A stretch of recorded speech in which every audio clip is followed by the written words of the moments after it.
Banyak orang pada waktu itu melihat bukan bahwa Anies nih kayak soft lah gitu ya. Tapi di lapangan kita melihat seorang Anies yang berbeda gitu. Dia tampil di podium, dia menggerakkan massa ya. Dia kemudian berhadapan dengan tentara ya. Yang sekali lagi menunjukkan sisi Anies yang lain ya. Saya kebetulan menemukan kupon SDSB, Mas. Ada sekitar 11 kupon. Nah, saya bagikan kepada mahasiswa, mereka mengatakan, Pak, ini apa? Loh, itu adalah bukti otentik bahwa negara ini pernah melegalkan yang namanya judi. Jadi SDSB pada waktu itu alasannya adalah digunakan untuk membiayai kegiatan olahraga. Tapi nyatanya ya sepak bola ya tetap kalah terus tuh, Mas. Ya kan? Ya, dapat SDSB atau tidak, yang namanya Rudi Hartono tetap menangan aja kan gitu kan. Icuk Sugiharto tetap menangan aja yang main badminton. Tapi sepak bola ya kalah terus Indonesia kan. Jadi nggak ada bedanya sebenarnya dari sudut itu. Nah, harga dari kupon SDSB, Mas, itu waktu itu adalah Rp1.000. Upah minimum regional di Jakarta ketika itu adalah 4.000 sehari. Jadi seperempatnya, orang beli satu itu udah seperempatnya. Jadi itu menimbulkan keresahan, sering terjadi percekcokan antar keluarga, sampai menjadi isu nasional waktu itu. Belum lagi kelompok-kelompok agamis yang protes karena ini dianggap adalah perjudian yang dilegalisasi. Judi lewat bentuk SDSB pada waktu itu membuat orang melakukan banyak sekali hal-hal yang nggak masuk akal gitu. Kalau ada kecelakaan, orang itu berduyun-duyun datang. Tapi jangan harap untuk nolong. Yang akan dilihat adalah misalkan ini ada bis masuk jurang gitu ya. Orang akan masuk ke situ. Apa yang dilihat terlebih dahulu? Plat nomornya, Mas. Ada buku namanya 1001 Mimpi, kemudian ada monogram pengisi kolom. Jadi beberapa koran itu dibeli karena dia ada kodenya. Semua kegiatan itu berhenti Rabu malam pada waktu itu. Kenapa? Karena orang nungguin undian gitu.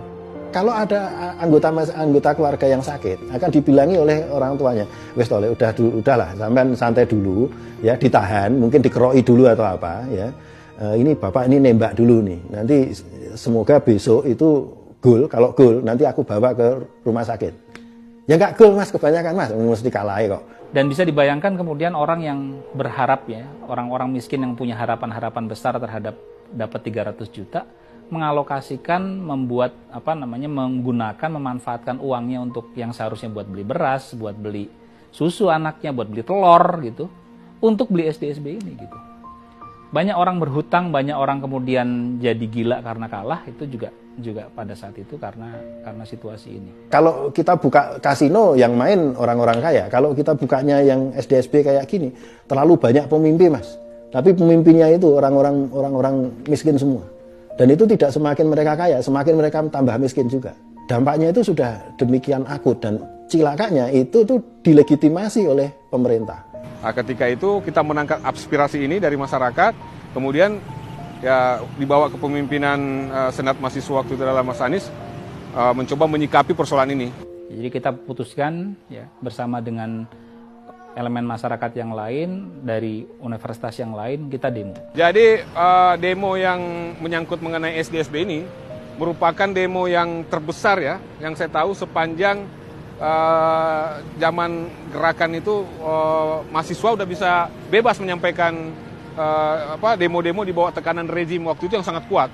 Itu kalau nggak salah lebih dari 10.000 massa itu bergerak dari sini, dan di dalam perjalanan menuju ke DPR itu masa-masa kemudian ikut juga bergabung yang tidak setuju dengan itu. Yang saya ingat pada waktu demonstrasi anti SDSB, itu Kapoldanya itu Pak Nana Sutresna.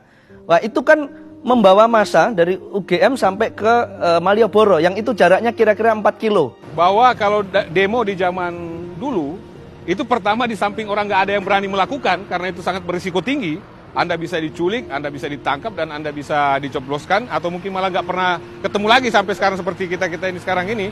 Artinya hilang, dibuang ke laut dan sebagainya. Jadi untuk di zaman itu sangat berbeda suasananya ketika demo di zaman tahun 80, tahun 90 dengan tahun 2000-an sekarang ini.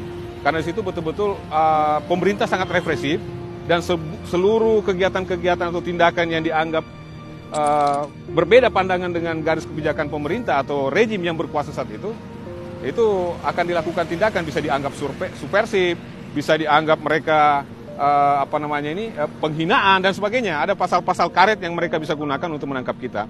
Maka kemudian Anies pada waktu itu oleh pihak keamanan dikatakan Anda tidak boleh keluar dari kampus. Alasannya adalah Anda mengganggu jalanan, ya, mengganggu lalu lintas. Maka kemudian waktu itu ancamannya kalau Anda berani keluar kampus akan kami sikat habis, kan begitu. Nah, disitulah kepandaian Anies. Anies adalah seorang pemimpin mahasiswa yang waktu itu punya keahlian bernegosiasi. Anies itu cool, orangnya cool, tenang gitu. Kemudian dia bisa menyampaikan pendapat dengan spelling, ya, dengan kata-kata yang jelas, tapi juga sekaligus dia sangat hormat, ya, tetap menaruh hormat pada lawan bicara. Ini tidak mudah. Banyak orang menyampaikan aspirasi tapi kemudian dengan emosi, ya. Nah, kelebihan Anies adalah dia mampu bernegosiasi dengan cukup tenang, jelas apa yang dia maksudkan, kemudian dia bisa menegosiasi, ya, mana-mana yang penting tujuan akhir tercapai, kemudian semua bisa berlangsung dengan tertib. Nah, akhirnya negosiasinya adalah waktu itu polisi menyediakan jadi supaya jumlah demonstran di jalanan tidak kelewat banyak, kemudian dia menyediakan kalau tidak silap waktu itu 4 truk polisi yang itu mengangkut personel polisi biasanya itu dipakai untuk mengangkut aktivis yang perempuan. Jadi paling depan adalah para lelaki itu, kemudian para mahasiswa yang putra, kemudian truknya itu di paling belakang itu. Kita waktu itu long march dari bundaran UGM, ya, dari UGM ke DPRD di Malioboro. Itu menurut saya protes yang long march yang paling panjang, ya. Jadi mungkin sampai lebih dari 1 kilo yang jelas, ya. Jadi berbagai elemen masyarakat, bukan cuma mahasiswa, ya, bukan cuma mahasiswa, tapi berbagai elemen masyarakat yang lain juga bergabung dalam long march tersebut. Nah, yang terjadi adalah demonstrasi itu yang semula penuh ketegangan, kemudian diperbolehkan, oke, Anda boleh keluar dari kampus UGM, tapi harus tertib, dikawal polisi, dikasih truk, dan kemudian, tapi di sepanjang jalan Anies tetap bisa berpidato. Seperti saya contohkan, dia naik di atas kol terbuka dan dia bisa berpidato menggunakan megapun. Banyak orang pada waktu itu melihat bahwa Anies nih kayak soft lah gitu, ya. Tapi di lapangan kita melihat seorang Anies yang berbeda gitu. Dia tampil di podium, dia menggerakkan massa, ya.